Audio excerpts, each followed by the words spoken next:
we really love home. We want one day to go home, but how can you go home while these things are happening?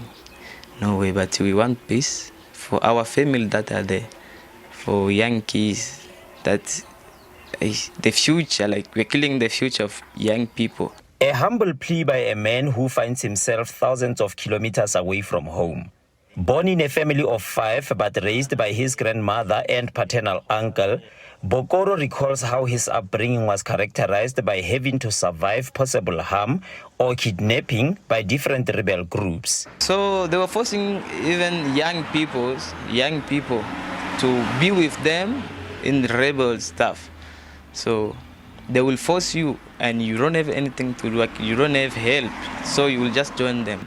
Even the other guys that we were born were at the same age. The time I go back there in 2016, they were already soldiers with guns. He recalls the tormenting experience of the abduction of his grandmother and a subsequent demand for ransom, which he says is a daily occurrence in his region. His grandmother would pass on in a refugee camp in Malawi years later, reportedly due to pain suffered during the abduction. Oh, it's you. They didn't even ask many questions. They just said, okay, it's you. Come, let's go. They take her, they take the goat. And I was so crying, like, what is happening? We cried, but yeah. They take her that night. And when the father came, we had to explain the situation, what happened. And immediately they started contact the family, even the area leaders to know what happened. So they take her there. I didn't know what they wanted, but they started asking for money. As hope for peace to ever reign in his country faded, his family chose life over demise at the hands of rebels. And such could only be detained in a different country. Our family came together and make a decision to say now we should leave the country and go and seek refugees in other countries, because life was so difficult. We even dropped school since home. Since that moment we dropped school, my mother died, so it was like a mess in the family. He then had to make his way to South Africa, where he is now staying and working as a barber.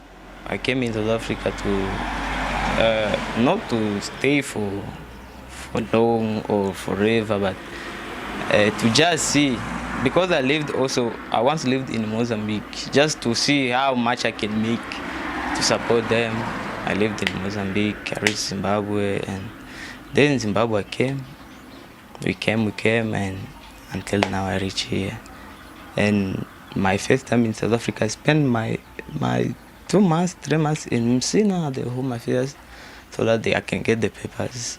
Many peace agreements signed from as far as 1999 have failed to bring about peace in the DRC.